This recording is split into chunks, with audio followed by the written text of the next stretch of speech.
nós abrimos essa com precisão. Isso foi só da intuição. Que tem como escopo fazer uma homenagem, mais uma homenagem ao Senhor Lopes Neto, no dia do centenário da sua morte. Nós hoje de manhã tivemos no cemitério, houve uma cerimônia importante, bonita, e agora nós vamos ter uma mesa redonda com simonianos ilustres e com um jovem e novo simoniano, um poeta, que se lançou nessas searas das 300 onças e escreveu uma poesia, uma epopeia simoniana, num concurso nacional e tirou o segundo lugar, o que muito nos honra e que mostra que Simões tem muito a falar para o Brasil inteiro também. Assim que nós vamos começar essa sessão de hoje, com o Vacaria, o Carlos Eugênio Costa Vacaria, que vai interpretar a sua poesia, a epopeia simoniana. Pode passar, Vacaria, por favor. E depois damos continuidade com a mesa redonda, que vai dar início o Mário, depois a Eudinha, depois o Diniz e finalmente o Fausto.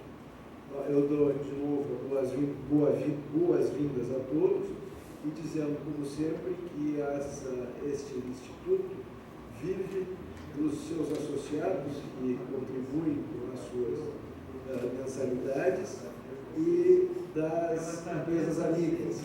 Neste momento nós temos 2 empresas amigas funcionando fortemente aqui, que são a Freihertz e a Sagres, que é uma empresa de portuária, trabalha aqui no porto está faltando Operação Portuária. Operação Portuária.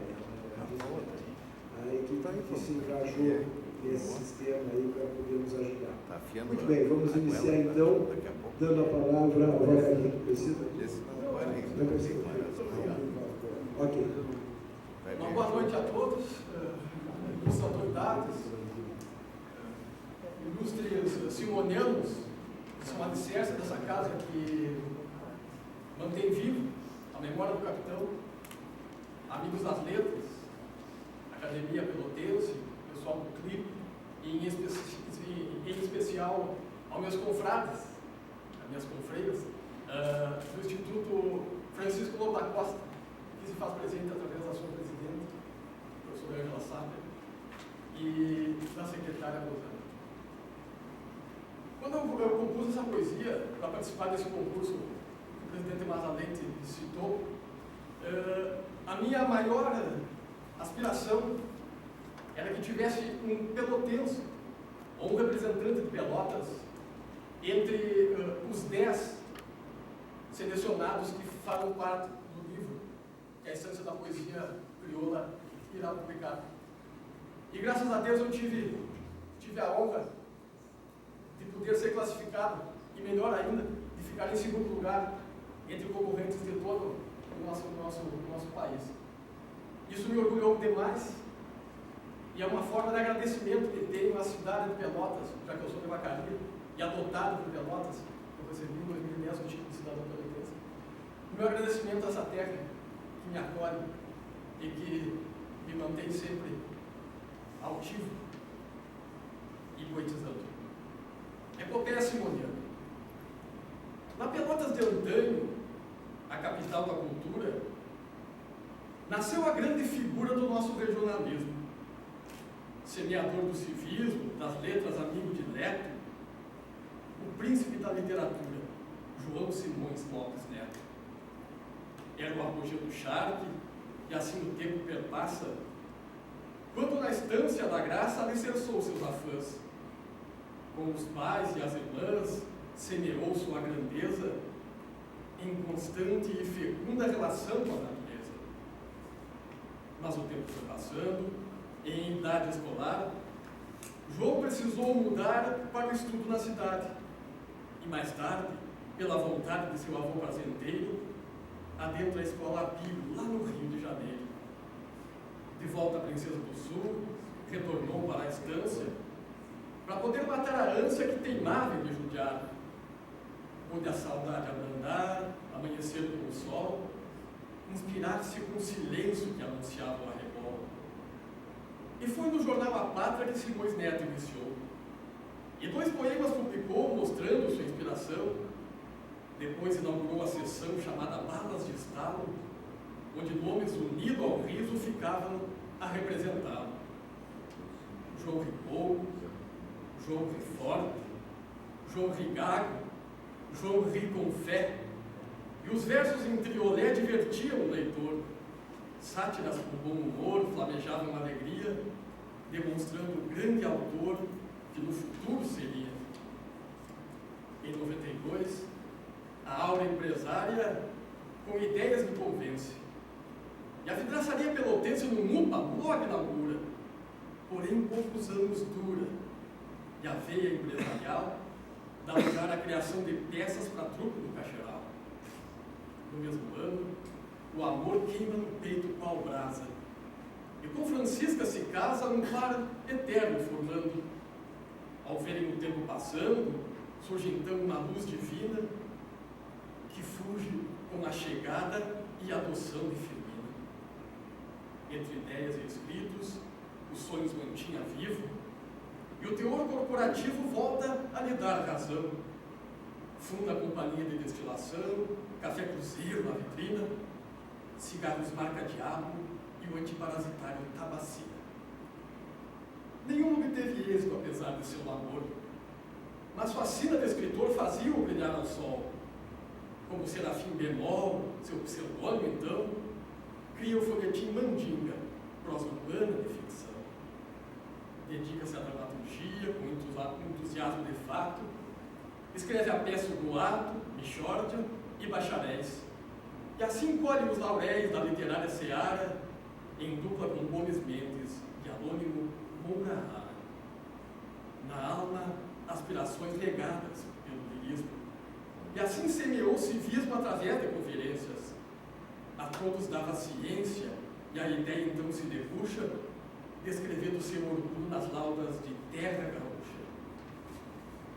Rememorou sua infância, quando ao ouvir os peões, assimilava as tradições do sul deste seu Brasil, e no correio mercantil materializa seu anseio, publicando o Coitatá e Negrinho do Pastoreio. O livro Cancioneiro Basque inaugurou sua bibliografia, que marca e influencia a literatura regionalista. Traz danças, trovas, conquistas e Simões com autoridade, retoma a alma gaúcha com tempos de poeticidade. Depois, contos gauchescos e lendas do sul após, mostrando com terrunha a voz o valor de homens campeiros, amores, lidas, entreveros, fé, honra, assombrações, marcos que deram respaldo a nossos costumes e tradições. Mas a vida lhe judiava, lhe negando a história. Triste, pobre e sem glória, lembrava o tempo passado. E o que havia de restado? A mesa de redação do jornal, sua última atividade na escala da existência final.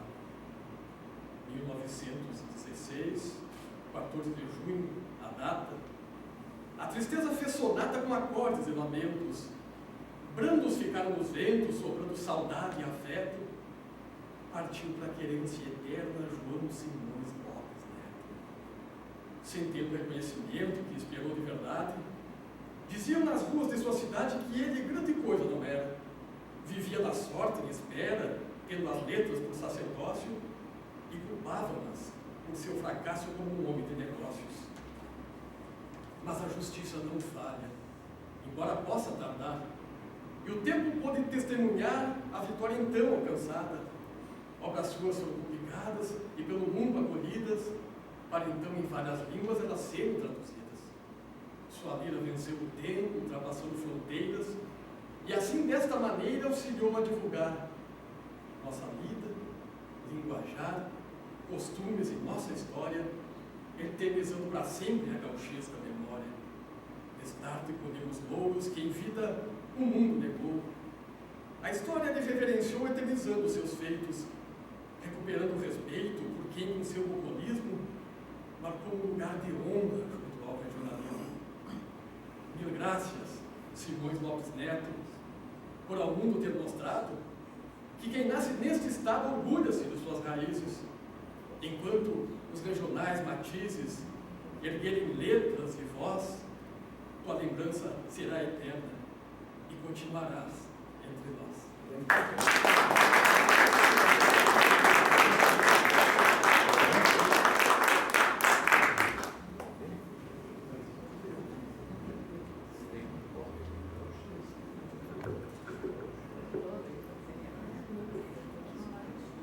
Depois da bela declamação do autor da poesia simoniana, nós teremos então o Mário Matos para falar durante 15 minutos, depois a Hilda, depois o Diniz e finalmente o Fausto. Vocês podem os quatro passar para a mesa, se quiserem, você acha que é legal. Cadê o Carlos? Está aqui, estão todos aqui. Mário, vamos lá.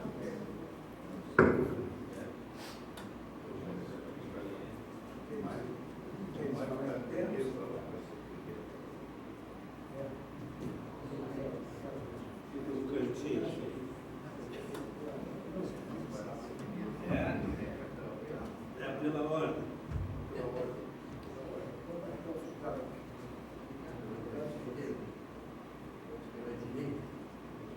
Aí o Dinho na esquerda.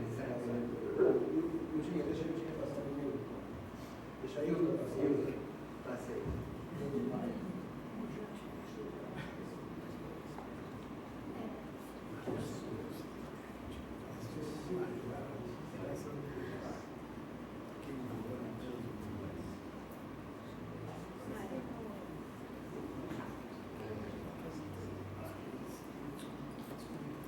Vai, começa a sua.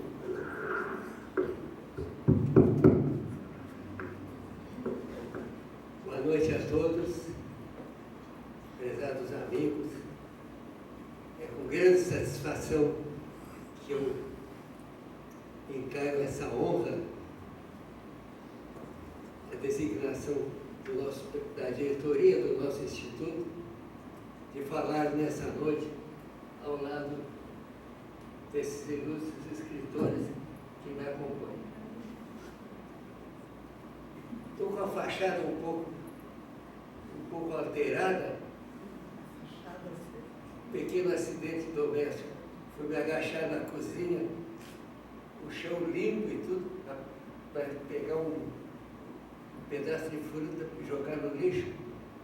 E nessa idade a gente vive o drama do equilíbrio. Eu devia ter me agachado de outra forma, me ajoelhando. Não, eu me inclinei para frente. Quando eu vi, perdi o equilíbrio e caí de nariz no chão. Mas não há de ser nada. Não me alterou nada do pensamento, não me quebrou os óculos. E o nariz não quebrou também. Somente sangrou bastante. Nessa noite, nós devemos partir dessa data que estamos vivendo, que há 100 anos atrás morria o pelotense João Simões Lopes Neto. Existe uma poesia que diz assim, que até nas flores se encontra a diferença da sorte. Umas enfeitam a vida, outras enfeitam a morte. Então, morte e vida são duas faces da mesma moeda. E a vida é inútil repetir, todo mundo sabe que a vida percorrida por cada ser humano é fruto das suas próprias escolhas ao longo das circunstâncias. Outro fator que nós devemos levar em conta é que não se pode falar na vida de Simões sem falar na nossa Pelotas, na nossa cidade.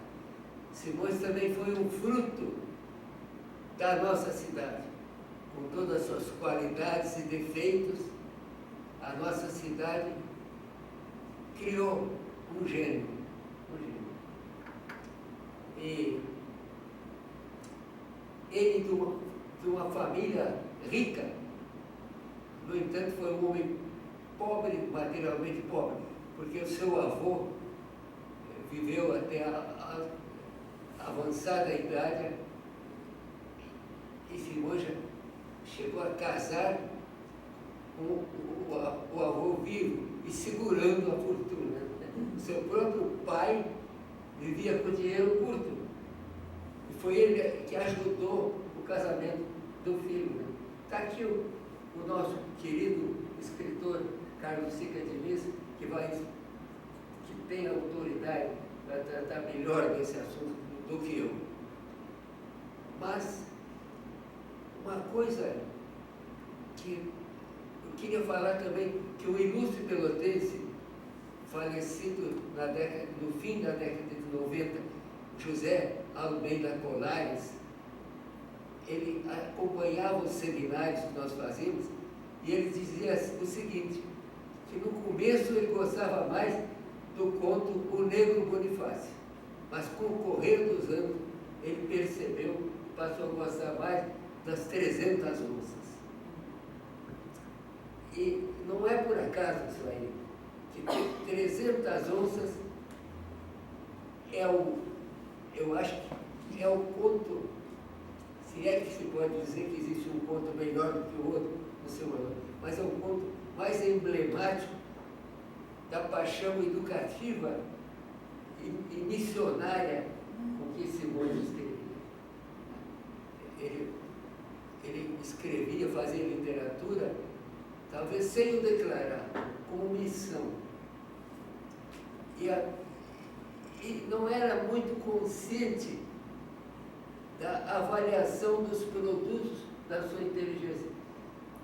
Ele, na hora de escolher, ele colocava os contos gauchescos e as lendas do sul, que hoje nós, sem dúvida nenhuma, consideramos as obras-primas dele como folclore regional, uma simplificação, uma modéstia com que ele colocava isso aí. E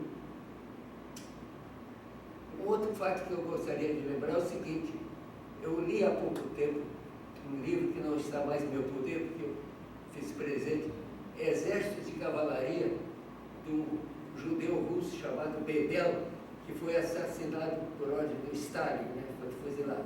Mas ele, quando esse Bedel procurou o grande Gorky, o grande escritor Gorky, para se aconselhar, e Gorky disse a ele, olha, procura viver mais a tua vida, adquirir mais vivência para depois escrever.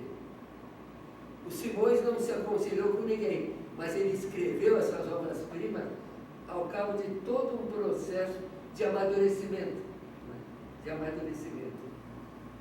E esse amadurecimento nos é permitido imaginar, especular que ele deve ter vivido muitas das crises morais que ele narra nos seus contos, especialmente nos 300 onças. Porque ele era um homem que a sua cultura que ele adquiriu autodidático, só estudou escolaridade em 4 anos, fora naturalmente a alfabetização, que foi muito precoce. Né? Mas, então, era uma cultura autodidática, mas era uma cultura vasta. Ele possuía uma grande biblioteca e não era só para enfeitar prateleiras, né? Ele lia bastante. Lia, e isso é proverbial, toda a família confirma que ele era um leitor assíduo. E ele deve ter sofrido muito estresse, porque o clã do qual ele participava, o clã Simões Lopes e os seus aderentes, deviam cobrar muito da sua pessoa. E ele era um homem muito solícito, ele participava e secretariava as reuniões de quase todas as entidades da sociedade civil, era um homem chamado e brilhante orador, mas ele devia estar em conflito com muitos dos costumes locais da época. Não quero dizer que Pelotas fosse culpada disso. Toda a cidade tem sempre a sua ala mais atrás, culturalmente, e tem sua ala mais à frente, culturalmente. E Simões, sendo um homem tolerante, um homem sensível, democrático, como ele era, ele devia sofrer muito estresse por causa disso. Tanto assim que a causa da morte foi o rompimento de uma úlcera do adenal. A medicina, desde que eu me conheço, por gente e contato com os médicos e a leitura, a gente sabe que os médicos são unânimes em dizer que as pessoas que se controlam muitas vezes agridem o seu próprio organismo. Ele certamente também havia na época, o que ainda hoje ainda existe muito, é a falsa crença de que o cigarro é um sinal de elegância e outros costumes viciosos que já mataram milhões da nossa sociedade. O Barbosa Lessa é um exemplo disso. O Barbosa estava morrendo e fumando, né? Por convicção. Né? Então, o Simões deve ter sofrido isso. E isso deve ter abreviado a vida dele. Mas ele cumpriu a sua missão. O importante é isso. Ele cumpriu a sua missão. E nos deixou para a posteridade, devido a Pelotas ter uma participação nisso. Porque se não fosse impresso em letra de forma os seus contos, o Simões estaria esquecido com aquela lágrima que o Brau Nunes verteu quando chorou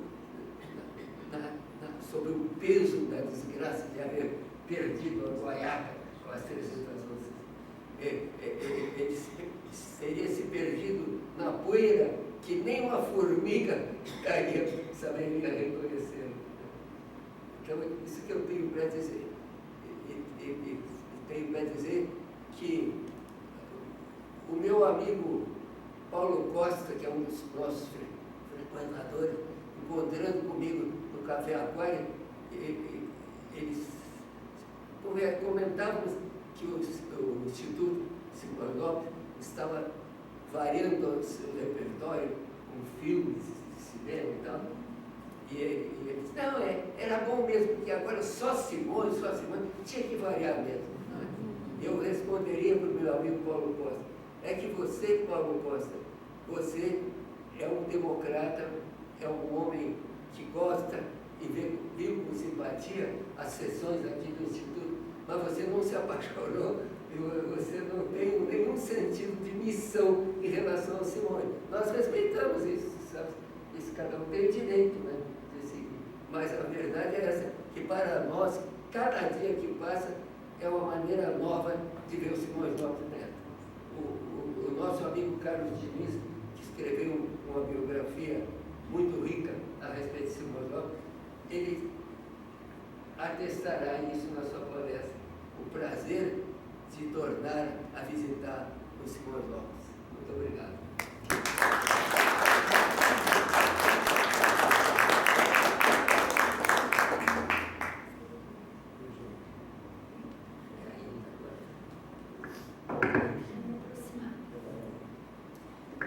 Boa noite a todos, muito obrigada pelo convite. Para mim é um dia muito significativo, 100 anos da morte do meu amigo de alma, João Simões Lopes Neto.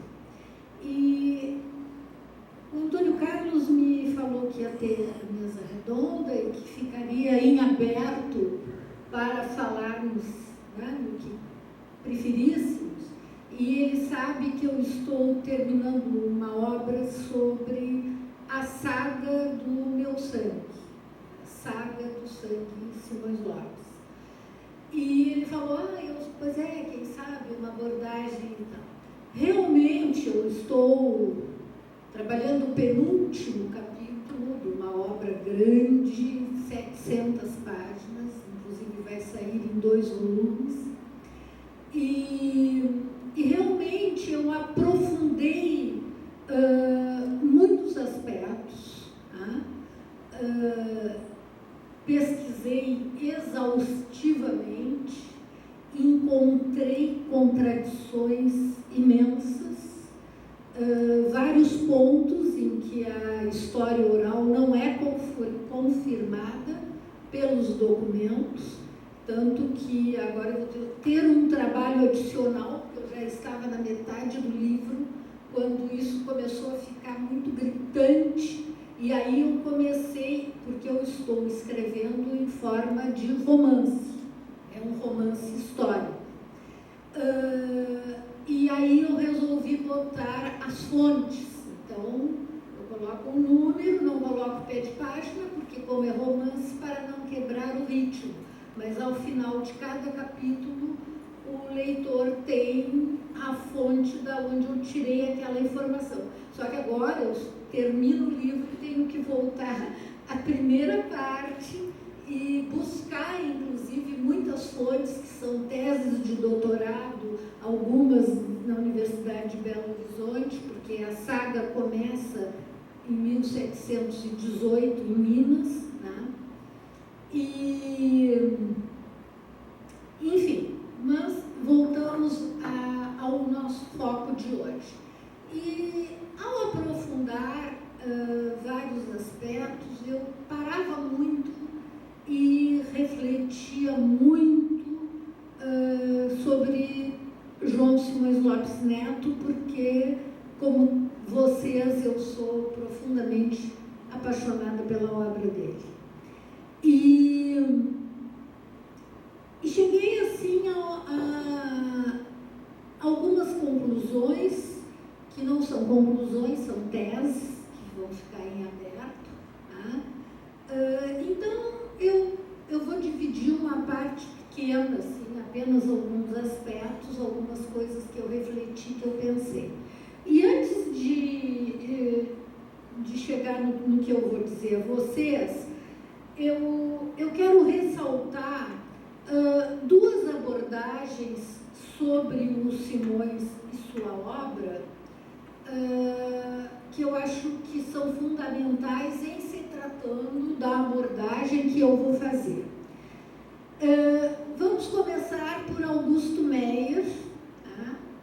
Naquele prefácio fantástico que ele faz para Contos Gauchescos e Lendas do Sul, quando ele conta do voluminho desajeitado, que era aquela edição pelotense da obra, e que dentro continha um manancial de poesia e verdade.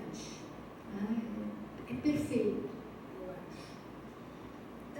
Depois ele vai abordar o quanto a narrativa do Simões é uma narrativa psicológica, todos nós sabemos, e que aborda, enfoca o homem de sempre. Por isso, agora eu que acrescento, ela vai se tornar universal, porque ela vai na essência do ser humano. E Augusto Meyer diz uma frase: nele, nos contos, os personagens ficam às voltas com a comoção de suas entranhas. Isso é profundamente verdadeiro, isso é altamente significativo. Simões vai na essência, e na essência do homem do campo do Rio Grande do Sul. O Augusto Meyer diz: o Blau dá as palavras, mas a alma está por trás das palavras, e a alma é a alma de Simões. Eu peguei essas frasezinhas do Augusto Meyer